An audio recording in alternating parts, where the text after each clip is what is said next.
नमस्कार। कहा जाता है कि राजनीति में किसी बड़े मकसद को साधने के लिए सियासी समीकरण और रिश्ते कब बदल जाएं ये कोई नहीं जानता। ठीक इसी प्रकार इन दिनों डॉक्टर रमेश पोखरियाल निशंक जो मौजूदा सांसद हैं, मुख्यमंत्री पुष्कर सिंह धामी, इन दोनों के बीच की जो करीबी है वो कई सवालों को जन्म देती है और कहीं ना कहीं इशारा करती है एक नई समीकरण, नई सियासी जो हवा है उसको बनाने की कोशिशें की जा रही हैं। दरअसल ये पूरा मामला क्या है, जो राजनीतिक विश्लेषक इन दिनों अलग अलग नज़रिए से इसको देख रहे हैं।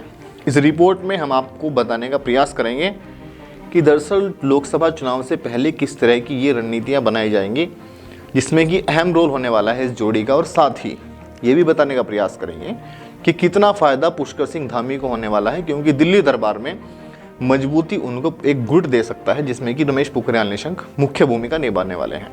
इस रिपोर्ट में ये देखना ज़रूरी है। दरअसल जिला पंचायत चुनाव हरिद्वार में जब से हुए हैं उससे कुछ समय पहले से ही निशंक और पुष्कर सिंह धामी की जो करीबी हैं वो देखने को मिली थी। ये अजीब इसलिए लगता है क्योंकि कहीं ना कहीं जो पुष्कर सिंह धामी हैं वो पूर्व राज्यपाल भगत सिंह कोश्यारी के शिष्य माने जाते हैं और उन्हीं के कैंप के सिपाही हैं। उसी दौरान जो विपक्षी खेमा था उसकी अगुवाई डॉक्टर रमेश पोखरियाल निशंक किया करते थे। राजनीति के धुरंधर और पूर्व राज्यपाल भगत सिंह कोश्यारी के शिष्य हैं, विपक्षी खेमे की अगुवाई करने वाले डॉक्टर निशंक के साथ क्यों बेहतर होते जा रहे हैं, इसका फायदा दोनों तरफ होने जा रहा है ऐसा प्रतीत होता है। दरअसल दिल्ली दरबार में जिस तरह से त्रिवेंद्र सिंह रावत बार बार भारी पड़ रहे थे पुष्कर सिंह धामी पर, उनके कई बयान भी सामने निकल कर आए जब उन्होंने चिंता जाहिर की युवाओं के भविष्य को लेकर भी, और लाठीचार्ज पर वो युवाओं से माफ़ी मांगते दिखाई दिए। इसका मतलब सीधा सीधा था कि वो कहीं ना कहीं पुष्कर सिंह धामी को कमज़ोर मुख्यमंत्री साबित करने की कोशिश कर रहे थे। घेराबंदी सिर्फ यहीं तक ही सीमित नहीं रहती है, बल्कि दिल्ली दरबार में अपने आप को मजबूत दिखाने की कोशिशें जो हैं वो लगातार की जा रही थी त्रिवेंद्र सिंह रावत के द्वारा, और अभी भी की जा रही हैं। एक खेमा बहुत बड़ा है। इसी खेमे की घेराबंदी से बचने के लिए कहीं ना कहीं पुष्कर सिंह धामी को भी एक गुट तैयार जरूर करना पड़ेगा जो कि दिल्ली दरबार में इनको जवाब दे सके। इसमें कि डॉक्टर रमेश पोखरियाल निशंक को भूमिका निभा सकते हैं। लेकिन ध्यान करने वाली बात यह है कि जो ये जोड़ी बनी है इसके सामने विपक्षी जोड़ी जो है वो त्रिवेंद्र सिंह रावत और मदन कौशिक की साबित होने वाली है लोकसभा के दृष्टिकोण से भी।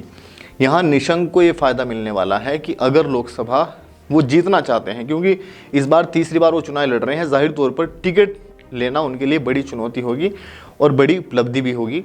हरिद्वार जिले के परिप्रेक्ष्य में निशंक लगातार कोशिश कर रहे हैं और ऐसे में अगर पुष्कर सिंह धामी का उनको साथ मिलता है तो कहीं ना कहीं वो काफ़ी सुरक्षित महसूस करेंगे, मजबूत महसूस करेंगे। लेकिन दिल्ली दरबार में मजबूत कौन है ये महत्वपूर्ण रहता है किसी भी परिस्थितियों में, क्योंकि लोकसभा के टिकट में कहीं ना कहीं सबसे ज़्यादा जो इनपुट्स और इन्वॉल्वमेंट हैं वो विपक्षी खेमे के बढ़ते जा रहे हैं और ये चिंता की बात भी है। लेकिन यहाँ हरिद्वार लोकसभा में जिस तरह से बताया जा रहा है कि डॉक्टर रमेश पोखरियाल निशंक के साथ साथ मदन कौशिक भी दावेदारी कर रहे हैं, जिसकी माना जाता है कि मदन कौशिक त्रिवेंद्र सिंह रावत जब मुख्यमंत्री थे तब सबसे पावरफुल मिनिस्टर के तौर पर जाने जाते थे, और अगर वो दावेदारी कर रहे हैं तो सामने मान लीजिए कि अब पुष्कर सिंह धामी और निशंक की जोड़ी दावेदारी करने में सक्षम रहेगी या फिर मदन कौशिक और त्रिवेंद्र सिंह रावत। ये सवाल यहाँ तक ही सीमित नहीं रहता है, बल्कि इससे अलग भी अलग अलग तरीके के अब लोग जो है कयास लगा रहे हैं, जिसमें कि अब कहा यह भी जा रहा है कि जो निशंक का खेमा है इसको लगातार मजबूत करने की कोशिशें पुष्कर सिंह धामी की तरफ से भी की जा रही हैं और स्वामी यतीश्वरानंद जो है पूर्व मंत्री उनकी तरफ से भी की जा रही हैं। लेकिन देखने वाली बात होगी कि क्या इस जोड़ी के माध्यम से पुष्कर सिंह धामी दिल्ली दरबार में मजबूत हो पाएंगे या फिर लोकसभा में डॉक्टर रमेश पोखरियाल निशंक की दावेदारी और ज़्यादा मजबूत हो जाएगी टिकट को लेकर, ये तो भविष्य के घर में छिपा है। लेकिन अभी जो जोड़ी ये बनी है इसके तरह तरह के समीकरण लगाए जा रहे हैं, आशंका लगाई जा रही है, और राजनीति में जब भी कोई मुलाकातें होती हैं इस तरह के कयास जरूर लगाए जाते हैं। ऐसी तमाम खबरें हम आप तक पहुंचाते रहेंगे। देखते रहेगा सिटी स्कूप उत्तराखंड। मैं हूं आपके साथ हर्षवर्धन। बहुत बहुत शुक्रिया।